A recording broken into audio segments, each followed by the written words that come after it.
Hi YouTube. I just wanted to put together a quick video. I want to talk about premium bullion.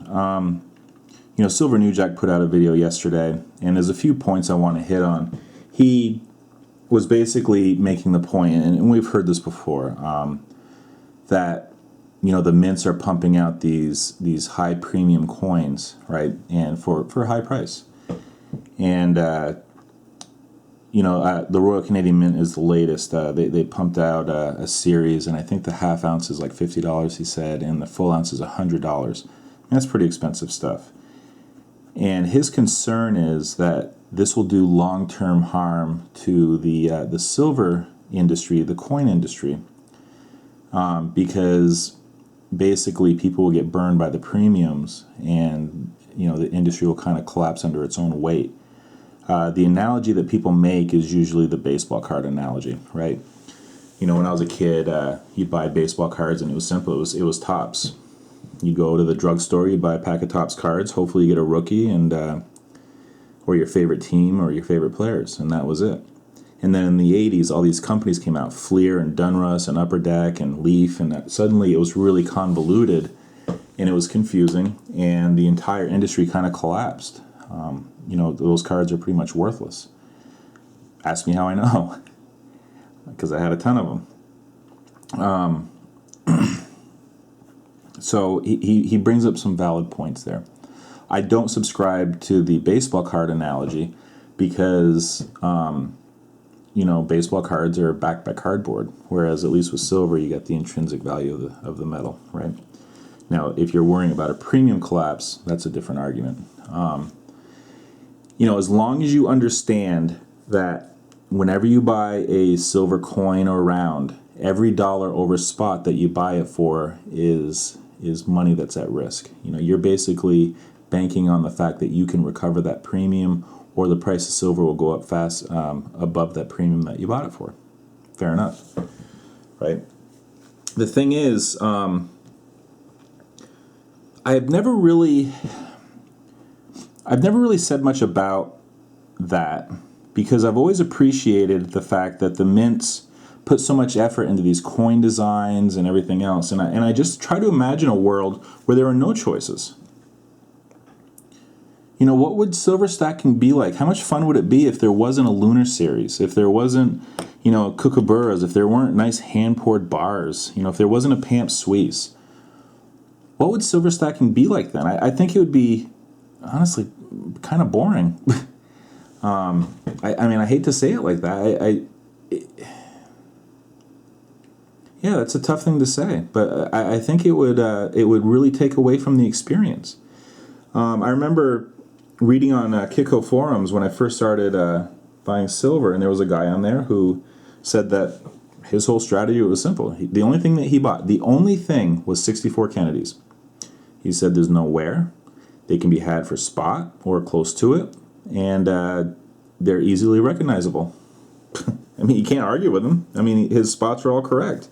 But man, would I be motivated to go out and work that extra shift of overtime? Would I be motivated to do all the things that I do for 64 Kennedys over and over and over? I'm not sure that I would be. So I appreciate what the mints are doing. Are they overdoing it? Possibly. But I also appreciate how much silver they're taking off the market too. Look at coin sales. It's definitely energizing people, right? Think about the dragons, right? The dragons were a popular coin, sold 300,000. And then think about the painted versions. I haven't done the math, but think about, I think there were 4 different colored versions: the red, green, blue, and white. How many of those did they sell? How many dragons with a privy mark, with the lion privy, did they sell? How many alternate sizes to the dragon? The half ounce, 2 ounce, 5 ounce, 10 ounce, and kilo. How many of those did they sell? One coin, guys. How much silver did they take off the market with one coin? Did it dilute the value of the Lunar Series 1 ouncer? I guess you could make the argument. But holy cow, how much silver did the Perth Mint take off the market by basically, satisfying the masses' desire to have this design in a various form? I don't ever one thing that I don't do, one of my philosophies is the only wrong way to stack is to not stack. Okay, the only wrong way to invest or stack in precious metals is to not invest or stack in precious metals. So you'll never hear me critical of somebody's method. And the other part is, the interesting thing about silver is so many different methodologies kind of come together here, right? You got preppers that are buying for a different reason than investors or stackers, okay, or collectors. They all kind of come together, and then your philosophy conflicts with somebody else. If you're a prepper, it's easy. It's easy. Eagles and 90% coins. That's all you should be buying. You can't utter the words collapse or insurance as it relates to your silver without having a ton of eagles, if you're in the United States, without having a ton of eagles and 90% silver. You just can't.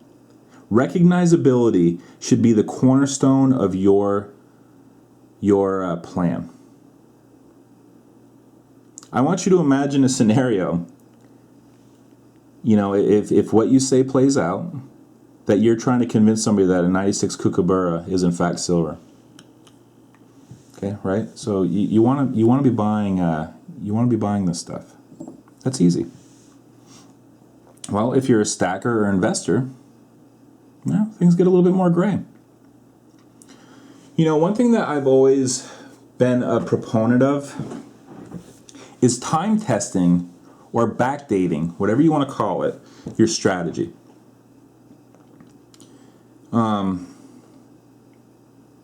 If I were a stock investor and my plan was to only buy stocks when or a company's stock when the 200-day moving average and the 50-day moving average converge, that was my plan. Wouldn't it be kind of prudent of me to go back in time and see if that's always worked? Or at least put a percentage on how often it does work? That's what I'd do. I can't go forward with this and not test it in a historical manner. And I really feel like you should kind of do the same thing with your philosophy for stacking silver. I hear people saying, no, I just buy generic Buffalo. I just buy generics. Okay, and that has me scratching my head a little bit, because what I basically ask myself is, when has that ever worked? When has that ever been the best solution? And I try to think about it, and I can't come up with it. If you started stacking last year, would you have been better off with buffaloes or something else? The answer is something else. Let's go back to 2011, 2010, 2000, 1985. It doesn't matter how far back you go. A generic coin is $20. I mean, that's all it is now. And that's all it'll always be tied to the spot price of silver. Whereas if you were buying something that appeals to collectors, you've done well. Well, then their comment will be, and this is why it gets complicated. Wait a minute, I went down to my LCS and he'd only give me spot for that.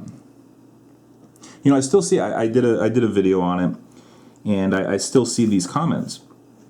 And it's absolutely true.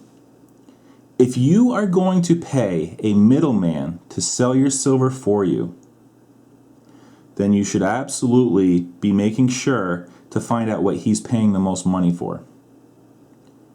And find out where the smallest spread lies. No, you should not be buying the Lunar Series, Kookaburras, Wildlife Series, Pamp Suisse, none of it.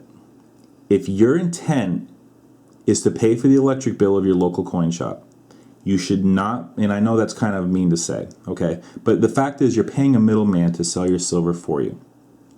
If you're not willing to sell it to somebody that on YouTube, like on a peer-to-peer network like Stackerville, or you're not willing to spend the 5 minutes to put up an eBay listing and then stick it in an envelope and mail it out to Palo Alto, California, then you should certainly be buying the cheapest stuff you can. If liquidity is important to you, yes, absolutely. That's the only way you should be doing it. Otherwise, you're going to get fleeced. So that's where it gets sticky. So the point is, there's just so many different ways to do it. And there's so many variables that nobody is right and nobody is wrong. But you have to know the risks and you have to tailor it to how you're doing it. And only you know the answer to that. Now, me personally, I want to basically be covered for all of it. That's why I stack so many different things. The dollar collapses. Well, God forbid, but I got eagles and junk. I'm good. If silver has utility in that scenario. Price of silver stays flat for 10 years. Okay. Well, I've been buying these designs that appeal to collectors for the last 10 years, and they've done well. Price of silver goes down. Same scenario. Price of silver shoots to the moon. Well, and that's what I hear all the time. What if the price of silver shoots to the moon? Is that really a horrible problem? Will I be kicking myself that I had a few less ounces, but they were koalas, or, I'd be kicking myself if it was this year's design. So the last point that I want to make is the last thing that Silver New Jack said was that people come to these channels and they look up to the channel owner, and they see where you are and they see what you're buying, and they try to emulate that because it's been successful. And in some cases they think, well, this guy's got a lot of money. Let me be really, really firm here. I don't have a lot of money. Okay? A couple of years from now, I hope to still be on YouTube, and my stack will be looking pretty darn good. And that won't mean that I make a lot of money then either. Okay? My philosophy and the way that I'm doing is kind of being validated by my success, in that determination, if you want to put it into a math equation, determination times consistent buys equals a big stack. By just sticking to it and keeping my eye on the prize, it's really growing. Okay? And, I wouldn't recommend to somebody that they make a high relief lunar gold snake, their first coins that they buy. They didn't realize that, I bought all this stuff. I bought the eagles and the 90% coins early on. Okay? Maybe I already made this point. I've done this video so many times, and it just keeps coming out. Something keeps going wrong. I think I actually made that point already in this video. So anyway, to just to net it out, there it goes. I said it. Just to net it out. The mint's putting out all these products. I've never really faulted them for doing it because I just appreciate the selection. I appreciate the fact that they're putting so much effort into it, and I appreciate that it takes so much silver out of the market and energizes the marketplace. There is a danger, though, that there's going to be too much of it. There is that danger, and it's definitely something that I'm watching. And you need new people coming into the market, obviously, to absorb that demand, and the market will speak. That's the great thing about a free market, and unfortunately, it's something that saddens me today, is that we've lost that free market with the Fed just kind of pumping up that stock market. It's not a free market. The free market, when it's allowed to operate freely, is a beautiful thing. It's efficient. It's just deathly efficient. And if the mints are putting out stuff that doesn't work, the market will speak. They won't sell, and they'll have to eat it, and they'll have to rethink their strategy. So, and the thing is, you'll never hear me saying you should or should not buy this coin or this round. You just never hear me saying that. Some things appeal to other people that don't appeal to, just to use an example, the Zombucks. I'm a big fan of horror movies and all this stuff. I've just always enjoyed it, and it's just something that's fun. Well, some people don't like it. Okay, fine, but you know what? There's going to be 10 coins. If they sell 30,000 of these things, that's 300,000 coins off the market. I don't know, or 300,000 ounces of silver off the market. I don't know. It's not a horrible thing to me. They're going to come out with some theme that doesn't appeal to me. Who knows? I mean, pick a theme. Maybe the stars of country music. I don't know. And it will have zero appeal to me, but it will to somebody else. And, I'm not going to poo-poo it, because let them enjoy them and let them buy them. So, all right, yeah. I'll talk to you later.